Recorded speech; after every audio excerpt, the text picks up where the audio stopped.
Hola chicos y chicas, soy Diego de Geografía e Historia. Espero que estén todos bien. Bueno, estamos con una nueva unidad, ¿verdad? La época de entreguerras, en su dimensión económica, y posiblemente haya muchas dudas. De hecho, algún compañero, alguna compañera me ha hecho mención a ello. ¿Verdad? Estos son temillas complicados y conceptos, esto del patrón oro y de... poco complicado. Bueno, a ver si os lo intentamos aclarar un poco. Venga, vamos a ir paso por paso. Ahora mismo en esta semana lo que estamos es comenzando el tema, ¿no? Con el apartado 2.1, las dificultades de los primeros años. El apartado 1 es la introducción y vamos a ver pues la época de posguerra pues en los primeros años, pues, concretamente lo que pone ahí en el título de 1919 a 1924. Vamos a ver un poco dónde nos encontramos, ¿de acuerdo? Venga, lo primero ya sabéis, bueno, entrar en el blog donde tenemos nuestro material, ¿vale? Y concretamente pues estamos ahí en la unidad 8 con la economía en el periodo de entreguerras. Bien. Vamos a ver panorama general, ¿vale? Panorama general que nos vamos a encontrar. Fundamentalmente, tal como se titula ese subapartado, pues estamos hablando de las dificultades de los primeros años. Hay ciertas dificultades. El primer párrafo hace referencia a que, bueno, hay un cierto crecimiento el primer año. Bueno, os he dibujado aquí, como veis, una especie de montaña rusa, para que tengáis claro cuál va a ser, porque se podría hablar de que en estos momentos la situación económica mundial y demás es un poco como una montaña rusa, unas subidas, bajadas, fundamentalmente bajadas, ¿no? Pero bueno, termina la guerra en 1919 y en 1900, ese primer año, en 1919, 1920, pues como veis aquí, pues hay un cierto crecimiento, un fuerte crecimiento económico. Ahora veremos por qué. Fundamentalmente porque el dinero sigue llegando de Estados Unidos todavía y entonces hay mucho que reconstruir. Se ha destruido muchas cosas en Europa con la Gran Guerra y hay mucho que reconstruir. Entonces, mientras haya dinero, se va a consumir, Europa va a seguir consumiendo, ¿vale? Entonces, hay un fuerte crecimiento en estos momentos. Y de hecho, bueno, pues hay algunas potencias, algunos países se benefician de esa demanda de muchos productos, de materias primas, etcétera, por parte de Europa, como será pues la misma Estados Unidos, Japón, Canadá, etcétera. Pero ya veremos, de hecho, si entramos, aquí tienen un poco resumidos esos conceptos. El boom económico y demás.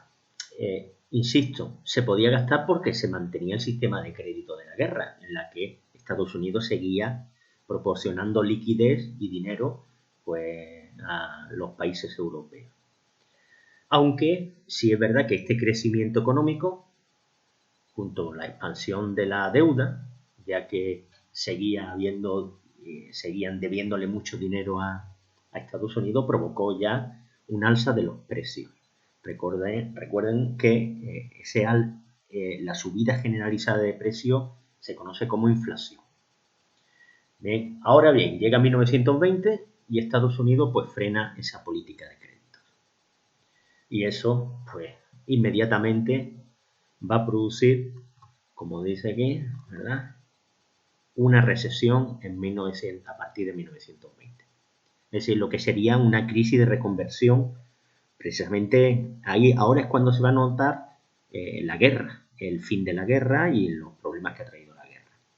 Porque ahora hay que reconvertir toda la economía a una economía en paz. Mientras que durante la guerra todos los sectores económicos trabajaban y producían para la guerra y se hacía un esfuerzo. Ahora ya no existe esa guerra y tienen que reconvertirse. Y Si encima ya no llega ese dinero de los Estados Unidos, pues cuando van a comenzar los problemas.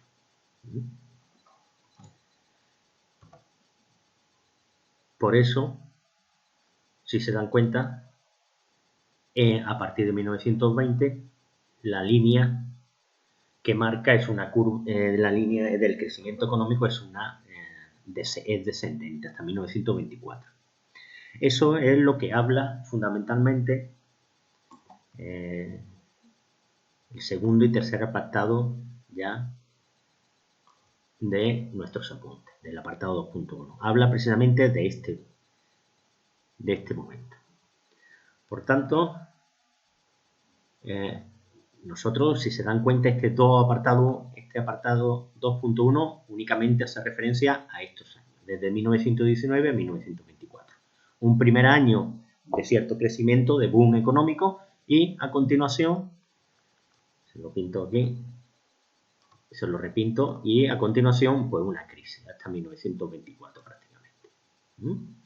Bien, vamos a ver entonces lo que marcado, una situación económica marcada por mucho desequilibrio, unos desequilibrios generalizados de la economía mundial. Vamos a entrar en el siguiente, aquí lo tienen ustedes, y este sería el panorama general que va a presentar especialmente Europa. Una destrucción se va a caracterizar por la guerra, obviamente. Lo primero es una gran destrucción de todo el equipo productivo, personas, empezando por personas, pero también tierras de cultivo, fábricas, construcciones, infraestructuras, etc. Y eso va a desarticular pues, la economía. También la existencia de deudas de guerra, enormes deudas de guerra, es decir, esos países que han estado beligerantes, que han estado combatiendo, pues deben muchísimo dinero, entre ellos, pero fundamentalmente a Estados Unidos. Y aquí también podríamos hablar de las reparaciones de los vencidos, las indemnizaciones que se le van a obligar a pagar a los vencidos.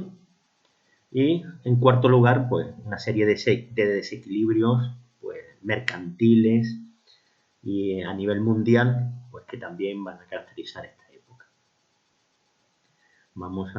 Dentro de la destrucción del equipo productivo, lo primero que vamos a hablar, pues nos encontraríamos que las consecuencias de la guerra pues, son una desarticulación de la economía de los países combatientes, como hemos dicho antes, porque sus economías ya estaban, recuerden que era una guerra total y estaba totalmente enfocada hacia la producción de guerra, y ahora, sin embargo, pues resulta que tiene que orientarse hacia otras cosas. La pérdida de millones de vidas humanas, que hemos hablado ya también, y que constituye también, sería el primero, el segundo, que constituye también un factor muy importante en la economía, destrucción de bienes de equipo, infraestructura, etc. Y, bueno, no hemos hablado, pero también unos costes financieros, ¿no? Esto va a tener unos costes financieros también, la guerra. Costes financieros que van a ser fundamentalmente pues, la merma de las reservas de oro, es decir, se van a perder las reservas de oro de los distintos estados, que atesoraban dentro de sus bancos, puesto que el patrón oro obligaba a que los billetes que hubiera en circulación en el país estuvieran respaldados porque físicamente existiera el oro equivalente al valor de esos billetes. Pero ahora ese oro no va a existir porque se ha volatilizado, ¿no? Se va a emitir mucha deuda pública, obviamente, ante la situación, pues los distintos países se van a endeudar, y en muchos casos también pues se aumenta la cantidad de papel, moneda. Es decir, la moneda pues, simplemente se fabrica y se ponen más en circulación, por supuesto, que el oro que tienen en reserva. Eso pues va a tener una serie de consecuencias, como ven aquí. Fundamentalmente, si se produce mucha cantidad de papel moneda, mucho dinero, pues se van a depreciar, es decir, van a perder valor. Ese dinero en realidad pierde valor.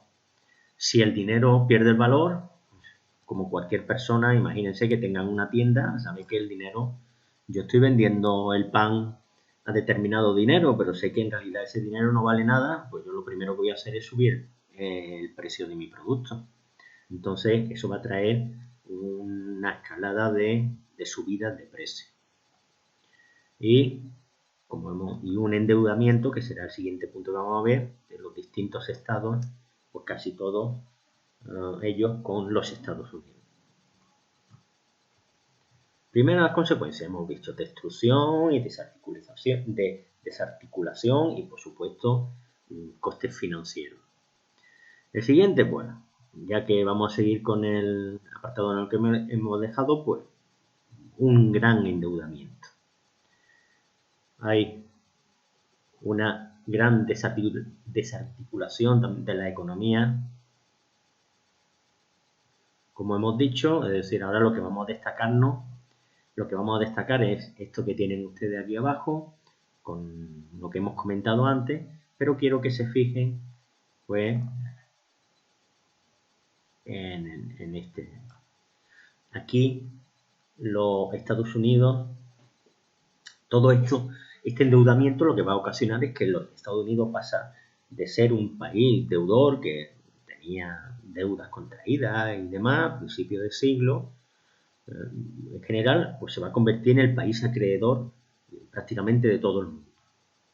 El dólar va a desplazar incluso a la libra como moneda internacional, la bolsa de Nueva York se va a convertir en el centro financiero mundial, etcétera. Si se fijan ¿les suena, no? Este gráfico, ¿les suena este gráfico, verdad? Porque es uno de los ejercicios. Fíjense dónde van todas las flechas a parar. Es importante que vean que todas las flechas de una forma o de otra terminan llegando a Estados Unidos. Eso es una explicación de que el dinero va circulando hacia Estados Unidos. Como una de las principales consecuencias, cuando decíamos que Estados Unidos se va a convertir en la primera potencia mundial, ¿verdad? Que algo así que queda muy grandilocuente, pero bueno, pues aquí lo tienen a efectos prácticos. Significa esto, que todo el mundo le debe el dinero a ese país prácticamente. Entonces los circuitos de dinero terminan orientándose hacia el país americano.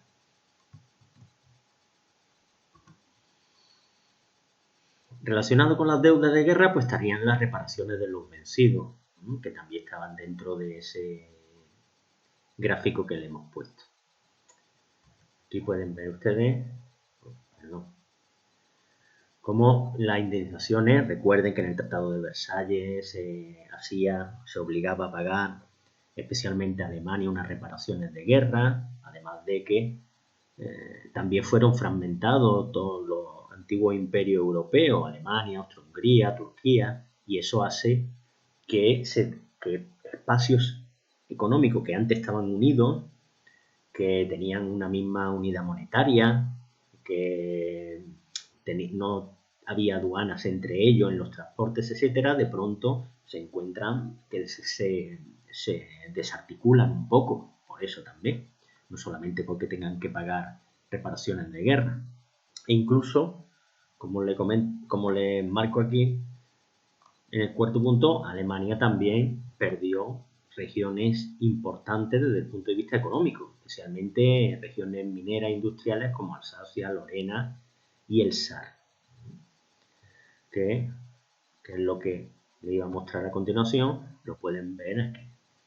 Y tienen ustedes como Alsacia y Lorena, que se encuentra aquí en la frontera con Francia, pues se pierden, pero también las minas del Saar, que son estas que tienen aquí, que se entregan a Francia durante 15 años para su explotación. En fin, tiene un fuerte golpe económico también desde el punto de vista económico, quiero decir, también esto supone también un varapalo importante para Alemania. Las reparaciones de guerra famosas que ya hemos comentado en las clases, pues bueno, tenía que pagar 32 millones de marcos oro en 42 años. Eso en realidad significa, como aquí pueden ver un periódico de 2009, es decir, de hace unos 10 años, en el que Alemania aún estaba pagando las indemnizaciones de la Primera Guerra Mundial. Aquí lo pueden ver. O sea, en realidad, hace poco, unos 10 años, que Alemania terminó de pagar las famosas indemnizaciones, puesto que algunas empresas, como herederas legales de otras que existían en aquel momento, pues tuvieron que, por obligación, hacer cargo de esas deudas. Bueno, ya sabemos desde el punto de vista económico, pues imagínense lo que esto supondrá para Alemania. Lo veremos ahora más detenidamente.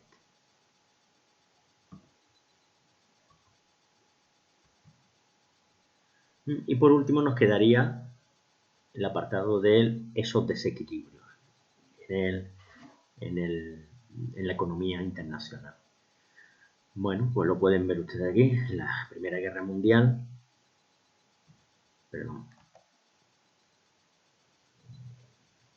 La Primera Guerra Mundial va a provocar pues, un desequilibrio comercial entre los países no industrializados y los países industrializados.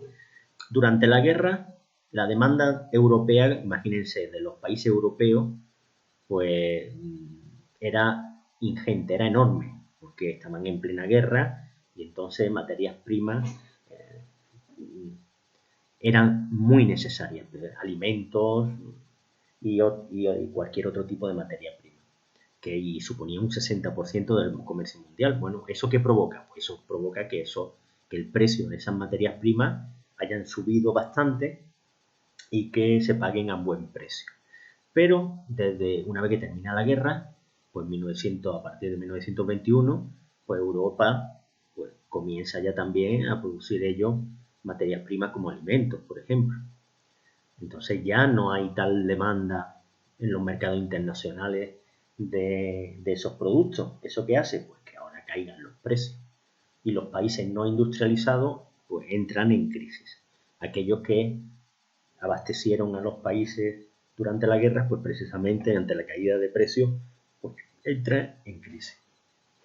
Esa sería la primera, un desequilibrio comercial, que sería la primera de las consecuencias que vamos a destacar aquí.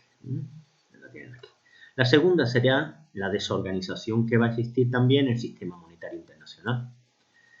Hasta la Primera Guerra Mundial pues se basaba en que las monedas nacionales, como les he dicho, eran convertibles en oro. Es lo que se conoce como el patrón oro.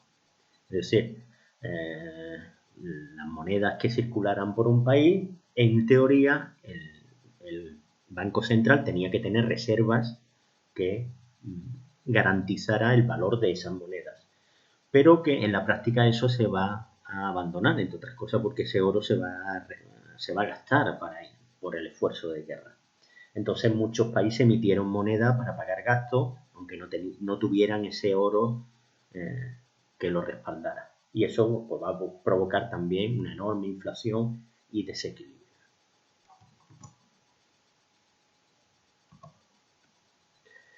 Aquí, recuerden, este sería el panorama de estos primeros años. Destrucción del equipo productivo, que va a producir desarticulación y crisis, enormes deudas entre todos los países y especialmente con Estados Unidos.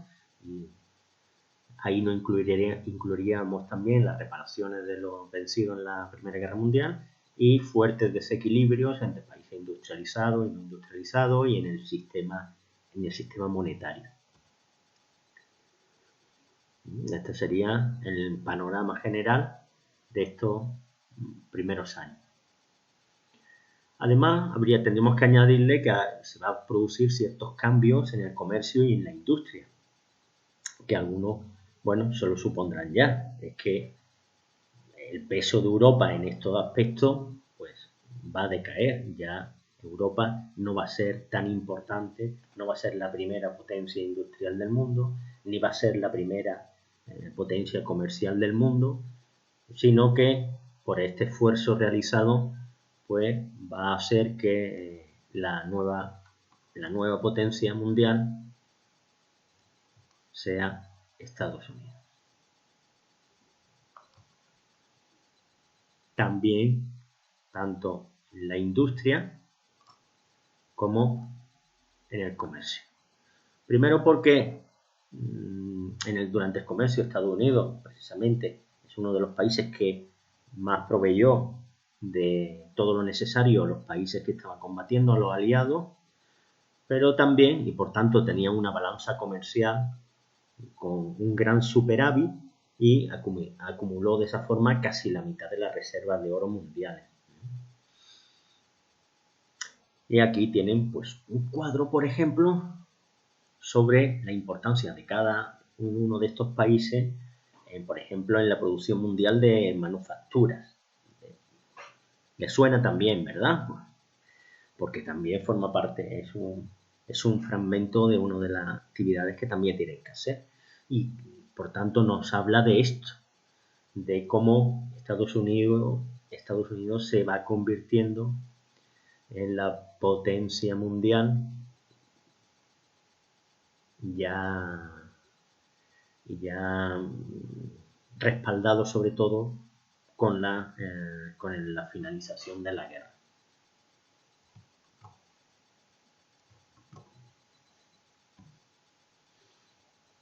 Bien, pues ante ese panorama que nos encontramos de crisis, desarticulación, desequilibrios, etcétera, inflación y demás, pues se van a intentar una serie de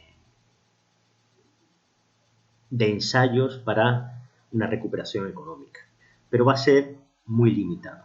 Los éxitos que va a conseguir van a ser limitados. Por eso hablamos en este apartado de los intentos de recuperación y sus limitaciones. Fundamentalmente nos encontramos con el problema de la inflación. Este va a ser el fundamental. Hubo intentos de volver a poner el sistema económico mundial que había antes de la guerra. Y para ello pues se intenta frenar la inflación, frenar esa subida de precios constante.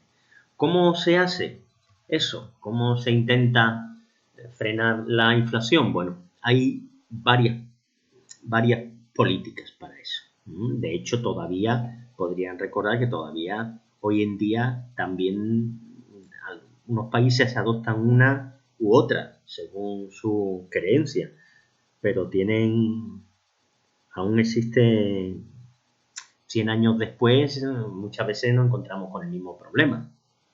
¿Vale? Bueno, una de ellas sería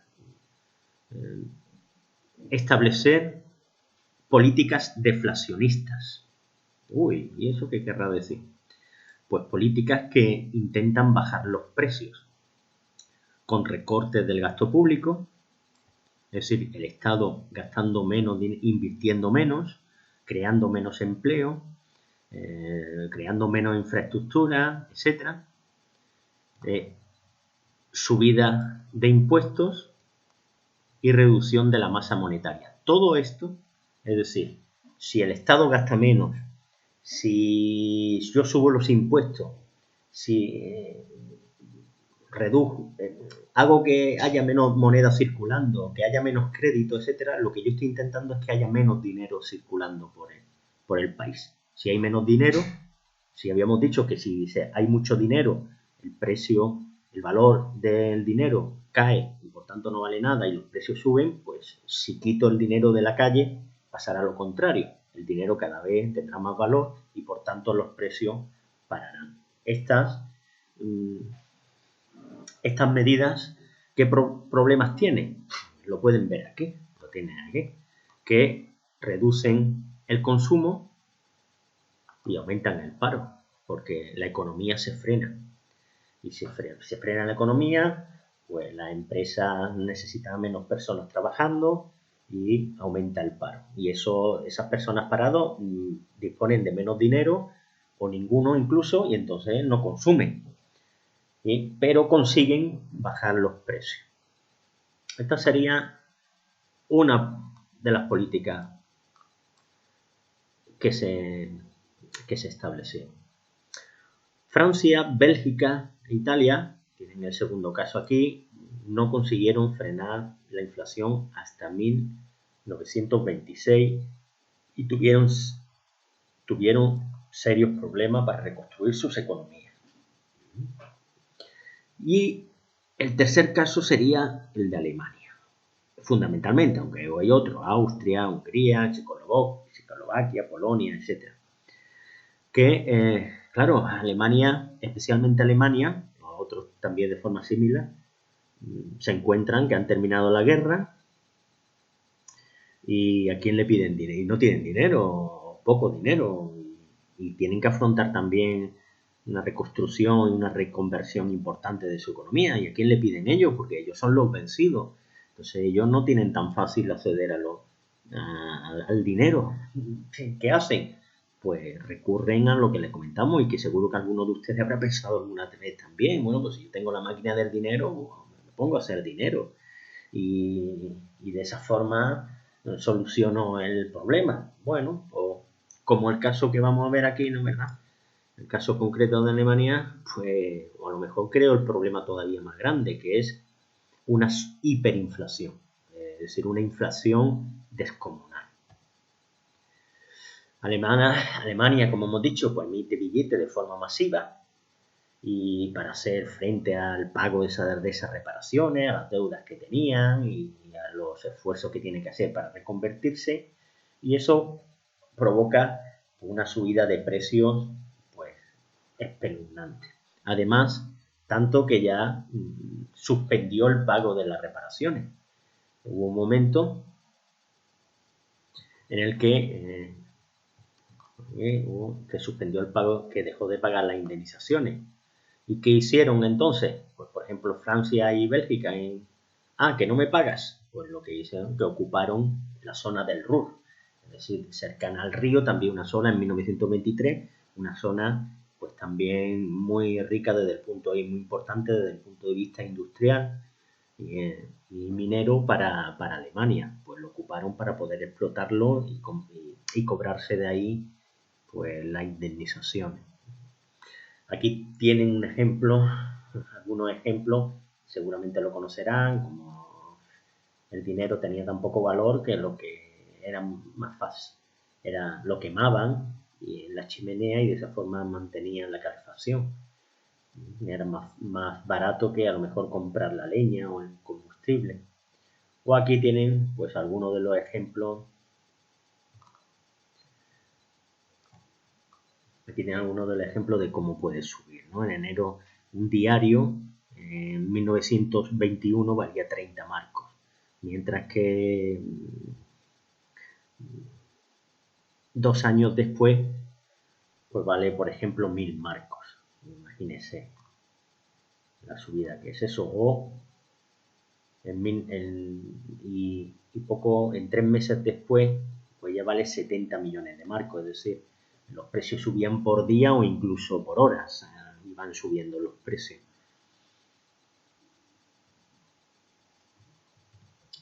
Bueno, ante ese gran problema existía también otro, que era el intento de restablecer el sistema económico mundial.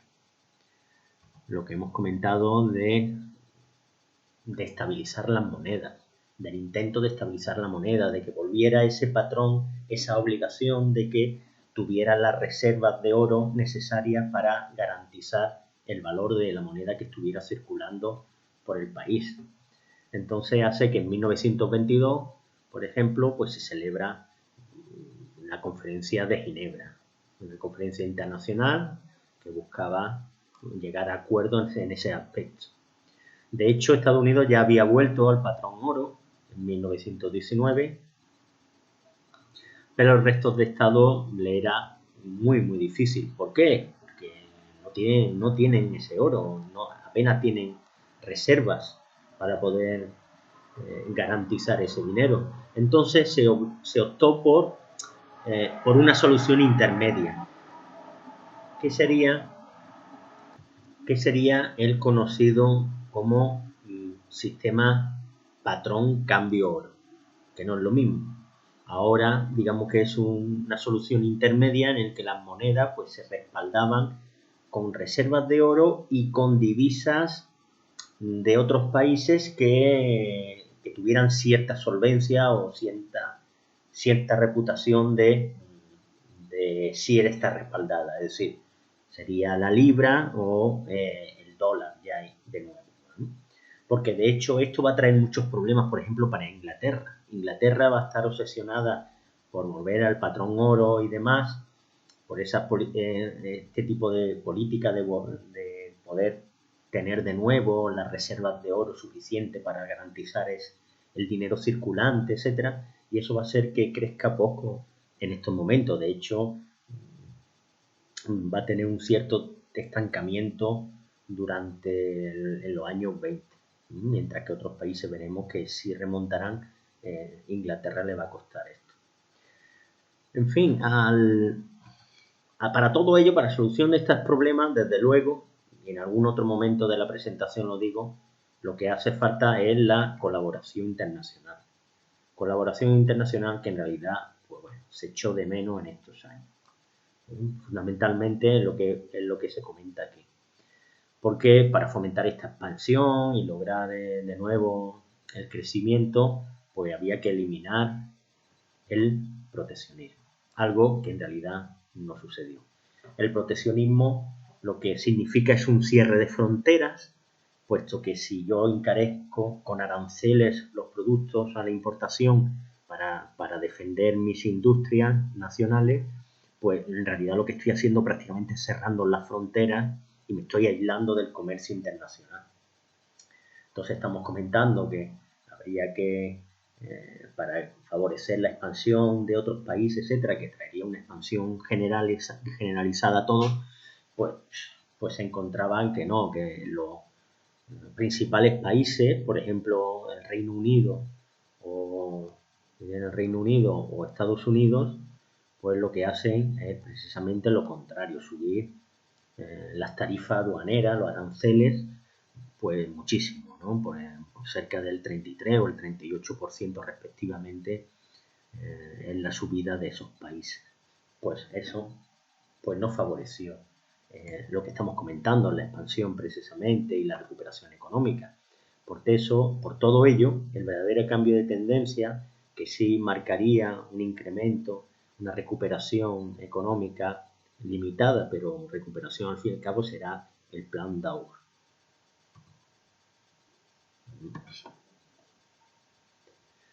El plan Daur, el análisis que hace, propuesto por Charles Dow, precisamente político y industrial estadounidense, es que era necesario que la estabilidad en Europa dependía de que el dinero volviera a circular. Si le pinto aquí, el dinero volviera a circular, puesto que era necesario que a Estados Unidos le pagaran su deuda, que Francia, pero otros países también, pero serían los más endeudados con Estados Unidos, le llegara el dinero. Pero claro, para que Reino Unido y Francia dispusieran de ese dinero, pues resulta que Alemania tenía que pagar también las reparaciones a esos países. Entonces, para que Estados Unidos pudiera recoger y circular ese dinero y que hubiera estabilidad en Europa, era necesario que el flujo del dinero siguiera circulando. Por tanto, ¿qué es lo que van a hacer? ¿Qué solución da? Pues esta que ven aquí, prestar dinero a Alemania. Con ese objetivo, Alemania, que como hemos dicho, está con una hiperinflación, está hundida económicamente en estos primeros años de la década de 1920, era necesario ayudar a Alemania, prestar dinero a Alemania, con eso flexibilizar los pagos. también, no solamente que pero flexibilizar, dependiendo de cómo creciera Alemania, pues pagaría más o pagaría menos, es decir, que fuera flexible, facilitarle las cosas a Alemania para que de esa forma fuera pagando a Reino Unido, a Francia, etcétera, y a su vez los distintos países europeos, pero estos dos en particular, fueran devolviendo las deudas a Estados Unidos. Por eso la banca americana termina pagando, haciendo préstamos a Alemania bajo interés, se crea una nueva moneda en Alemania, el Reichsmark, y eso significa que comienza a recuperarse hacia aproximadamente 1924. Este plan, que se firma también en 1924, pues, o mejor dicho, se aprobó en 1924, pues permite el desarrollo de Alemania, el desarrollo económico de Alemania y a su vez pues que ese dinero volviera a circular y con la creación de empleo, el desarrollo económico, etc. Pero bueno, esto va a tener una consecuencia fundamental, como ven aquí. Si se ven, todo ese dinero termina en un único lugar, en Estados Unidos. Por tanto, el equilibrio económico mundial está ya, como están viendo en el gráfico que hay justo arriba, depende casi en exclusiva de la acción de los capitales de Estados Unidos. Y lo que pasa en Estados Unidos, como ven ustedes, si de pronto se retiran esos capitales, el mundo prácticamente colapsa. Y como desgraciadamente en pocos años va a pasar. Cuando pase la crisis de 1929, estalle la crisis de 1929 en Estados Unidos y se inicie en lo conocida como la Gran Depresión, pues esa crisis, esa depresión se va a exportar a todo el mundo, motivado por eso, por esa dependencia de los capitales de Estados Unidos en estos momentos. Bueno, hemos hecho un repaso, espero que también hay un vídeo explicativo, se lo recomiendo, lo tienen aquí, lo pueden consultar en el blog. Relativo a eso dura apenas 8 minutos, pero relativo también a estos momentos, y por si le puede, si le explica, si le puede servir de aclaración. Y en fin, espero que le haya servido, le haya aclarado, y porque bueno, no es mucho, ha sido poquito, pero bueno, está en construcción esta presentación, la voy a subir, pero después la retomaré con los siguientes apartados, es decir, qué va a pasar a partir de 1924, tanto en Estados Unidos como en Europa, y qué pasa después, especialmente en 1929. Bueno, hasta luego.